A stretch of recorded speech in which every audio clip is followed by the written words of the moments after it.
A minha questão é a seguinte, a gente vê, o nosso cérebro é preguiçoso, a gente vê o resultado, né, o que aconteceu, a gente fica, nossa, que absurdo. Mas vamos fazer um exercício anterior, que você estava falando que essas pessoas não se conhecem. Você não acha que deveria mudar a metodologia do ensino? Colocar autoconhecimento, colocar inteligência financeira, ter outras matérias para melhorar esses jovens? A melhoria do ensino? Eu acho que isso não resolve, não. Acho que o problema é outro. Eu acho que não é esse o problema. Eu insisto nisso. O problema principal é o sujeito não se sentir parte de nada. Eu acho que esse é o problema principal para mim. E como é que como é que você insere essa pessoa para fazer parte de alguma coisa? Por exemplo, alguém sabe quem é esse sujeito da minha camiseta? Uhum. Esse é o André Rebouças, é o meu ídolo máximo. Ninguém sabe quem é. É uma das principais personagens da história brasileira. Ninguém sabe quem é. Quem sabe, sabe também. É o da Avenida, que leva o nome da Avenida? Exatamente. Ele foi exilado, não foi? Não, ele se autoexilou. Ele se autoexilou? Foi embora junto com a família imperial, quando a família imperial foi deposta pelo golpe de 1889. Então ele falou, eu não fico aqui. Foi embora, né? Ele foi embora junto e morreu na Ilha da Madeira. Ele caiu de um precipício, se jogou, então ninguém sabe direito. Pelo tom das cartas dele desses últimos anos, ele morreu em 1898, se eu não estou enganado. Ele estava muito deprimido, assim, tal. Ele não quis voltar para o Brasil, oferecer emprego. Ele falou, não quero, não vou, né, compactuar com o que está acontecendo aí, eu vou me manter aqui e tal. E você mencionou outro dia no Twitter a relação dele com a princesa Isabel. Sim. Em razão do enredo sim, meio bagunçado da Mangueira, lá no Rio de Janeiro. Eu acho que as questões todas se conectam. Eu vou tentar fazer eu peço licença para tentar fazer um apanhado aqui. Pra tentar uma aula de história, tudo. Uma pequena aula de história. Mas uma aula de cultura, assim, não uma aula, mas uma observação. Eu acho que as coisas todas se conectam. Professor Vila do Gueto. Pô, sensacional. Essa é boa. O que acontece? O Brasil nasce na modernidade, certo? Os países mais antigos, as nações mais antigas, tiveram tempo de ter o seu apogeu, de se desenvolver, de criar arte, criar cultura, criar um monte de coisa e tal. Para depois também começar, né? Então hoje parece que a gente está numa fase e todo mundo tá descendo o barranco. E o que acontece com o Brasil? Um país jovem que nasce bagunçado e fica bagunçado. Então não dá tempo de... Aquilo que o Dom Pedro II, por exemplo, falava de criar uma identidade nacional real, né? E de, faz pintura, manda as pessoas estudarem fora e não sei o quê. Então aquele investimento que ele fez naquele momento era muito importante e teria sido mais importante se tivesse continuado. Sim. Né? Que era criar, assim, o que é ser brasileiro, né? O que é ser brasileiro com todas as contradições que é ser brasileiro, ou ser inglês, ou ser americano, ou ser parte de qualquer lugar. Então, aí, na modernidade também surge as teorias do ressentimento, todas. Né? E aí, o Brasil não é mais o Brasil, o país que foi, né, colonizado e houve lá uma série de circunstâncias que fez com que o país se tornasse o que é, escravista e coisa e tal, não sei o quê. Não, aí as pessoas já querem eleger o opressor e o oprimido, por exemplo. E aí acabou. Aí não tem mais história. Aí só tem narrativa. E aí as pessoas deixam de querer contar, ou pelo menos relatar as coisas mais ou menos como elas aconteceram e passam a tentar apontar o dedo para um e para outro e tal. E aí resulta, por exemplo, num enredo como esse. Então, quer dizer, para eu falar de um assunto, eu tenho que demonizar o outro. Então, não tá certo isso. O país, como dizia o Gilberto Freire, foi construído sobre antagonismos. Então, é isso que é o Brasil mesmo. Então, foi escravista? Foi, acabou, beleza, vamos seguir, legal. Não. Não, mas tem uma dívida, mas tem não sei o que, que é não sei o que lá. E aí fica nesse... Né? Como diz a escritura, o cachorro voltando pro próprio vômito... Então a coisa não vai para frente. E aí o Brasil está estagnado há pelo menos 50 anos dentro dessa ideia de que o país não é bom porque há uma casta de dominantes e há uma casta de dominados. E essa situação, que ela não deixa de ser real, ela é estanque. E aí tem que... E pior, as pessoas que fomentam esse tipo de narrativa, elas não apresentam nenhum tipo de solução. Porque para essas pessoas importa que a coisa fique bagunçada mesmo. Isso. Porque elas ganham com Porque isso. elas têm interesse Elas nisso. têm Dos dois interesses lados. políticos nisso. Então elas ficam... seja lá de que lado for. Então, quer dizer, e a sociedade, eu já não sei mais quem foi José Bonifácio. Porque a história das biografias é uma coisa super importante para a formação de uma cultura do país. Então, quem que formou o país? Quem que foi responsável pela gente chegar onde a gente chegou? As coisas boas e as coisas ruins. Ninguém mais sabe de nada. Nem criança, nem adulto, nem ninguém. Então aí o sujeito faz uma novela, por exemplo, e, sei lá, distorce tudo, né? Ou faz um filme, como agora tá a discussão aí de uma série que vai sair sobre o Mauá, e já colocaram lá... Visconde de Mauá? E aí tem um trecho no Twitter, que aí até o príncipe, aí o Luiz Felipe foi lá comentar. Por quê? Porque eles colocaram o Dom Pedro II como um homem escravista, e ele não é, absolutamente, nunca foi. Né? O pai dele já não era escravista, ele nasce... A primeira coisa que ele faz... Ele fez o Banco do Brasil, ele deu uma modernizada na bagaça, né? Sim, mas o próprio Dom Pedro II, a primeira coisa que ele faz quando ele tem consciência de si é libertar os escravos que ele tinha. E ele... mas demorou muito, o último país das Américas... Tudo bem, mas você não sabe o que aconteceu. Não dá pra gente fazer esse julgamento da história severo desse jeito. Eles eram escravistas porque eles demoraram muito para abolir.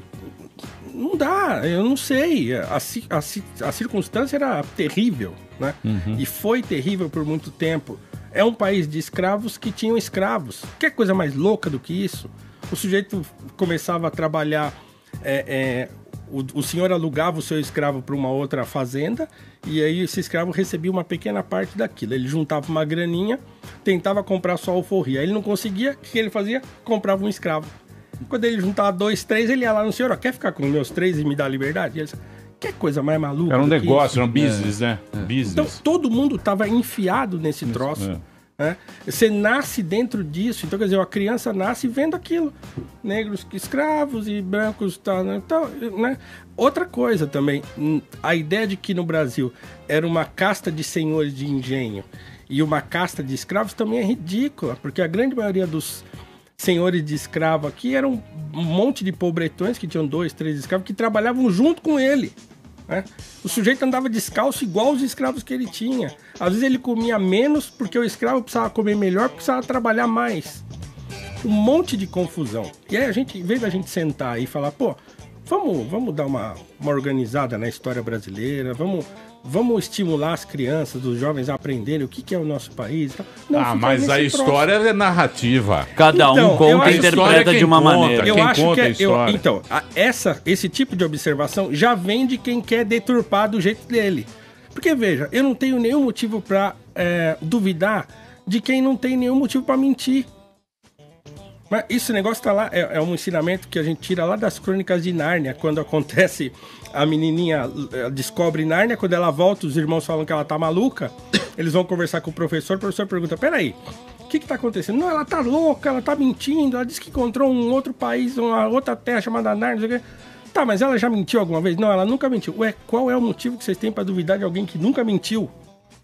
Então, por que eu tenho que duvidar do, sei lá, Francisco Adolfo de Varnhagen, que escreveu uma história do Brasil lá não sei da onde, e chamar da visão do colonizador e pronto, acabou? Que motivo esse sujeito tinha de manipular? Não sei. Tá, é uma observação pessoal, mas baseada em documento, baseada em um monte de coisa que o sujeito ficou sabendo e escreveu. Nós vamos ter de julgar de alguma maneira aquilo que ele escreveu? De certo modo, sim. Mas não pode simplesmente dizer assim, não. Como já fizeram comigo. Eu cheguei todo empolgado com uma professora amiga minha, de história. Falei, olha só que coisa linda isso aqui. Aí li um trecho de Camões pra ela. Quase chorei lendo Camões pra ela. Quando eu terminei, ela olhou pra minha cara e falou assim, mas essa é a visão do conquistador. Todo professor fala essa porcaria hoje. Quer dizer, se descartam documentos, se descartam relatos da época, porque eles não se encaixam na narrativa atual. Entendeu? Então, quer dizer, nós estamos todos perdidos nesse tipo de disputa de narrativa em relação à história. Precisava detratar a família imperial para falar que o Chico da Matilde foi importante? Não precisava.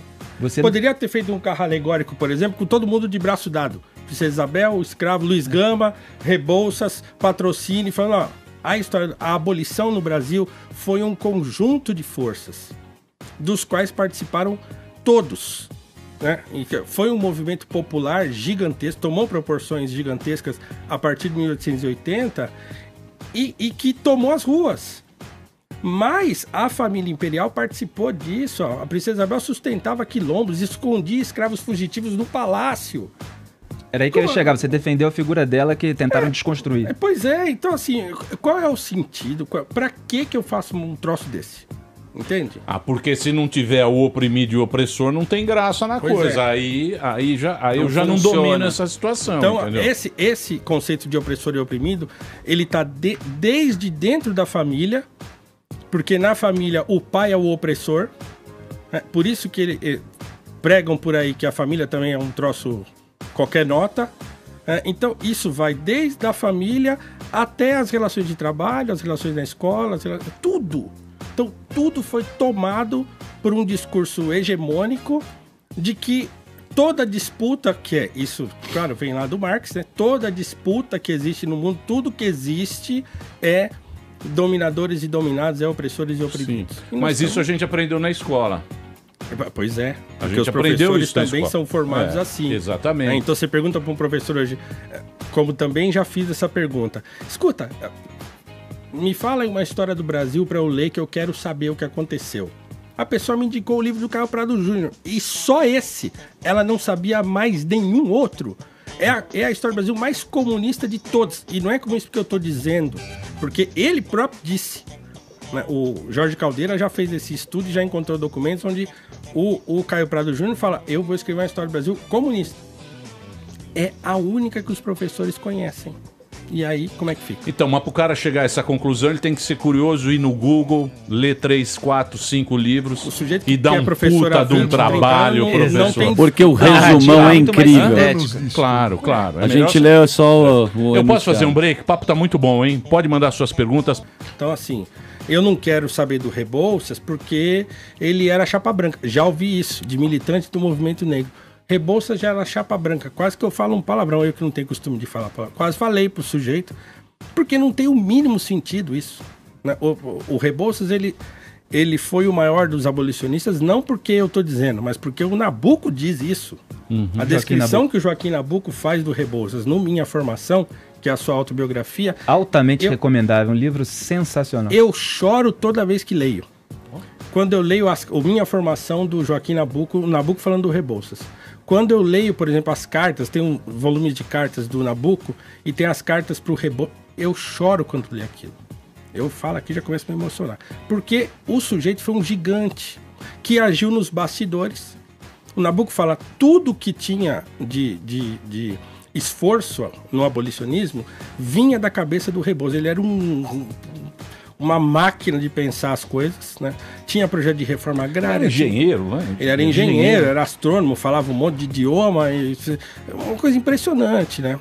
Que vem de uma família já cujo esforço pessoal de seu pai leva eles a uma estatura, né, melhor do que o próprio pai teve e tal. Mas o pai também veio do nada, né? Que arruma um emprego num tabelião e aprende tudo de lei dentro desse tabelião e consegue licença para advogar. Né? Se tornou um rabo lá. E, né, o pai dele ainda falava que ele era o fiador dos brasileiros. Depois ele se torna político, coisa e tal. Então o Rebouças nasce já numa família que vem, né, de netos de escravos e tal. O avô dele era um português casado com uma escrava liberta. Então a história da família Rebouças é muito interessante do ponto de vista histórico para entender o Brasil. Né? Como é que uma família de negros, dentro do período escravista, consegue o destaque que conseguiu. Rebouças foi sócio do Barão de Mauá. Né? Teve uma importância fundamental, assim, ele resolveu o problema de abastecimento de água no Rio de Janeiro. O seu irmão construiu aquela ferrovia famosa lá, Paranaguá-Curitiba. Então, assim, eles têm uma relevância histórica gigantesca, que, inclusive, serve de modelo para aquele jovenzinho que está na periferia, que estão falando para ele que ele não vai conseguir, porque ele é pobre, porque ele é preto, porque a violência está lá, porque não sei o quê, e que ele não vai conseguir. porque não dá, porque os poderosos não deixam, porque os rentistas não deixam, porque não sei quem não deixa. E aí o sujeito começa a se ver como impossibilitado.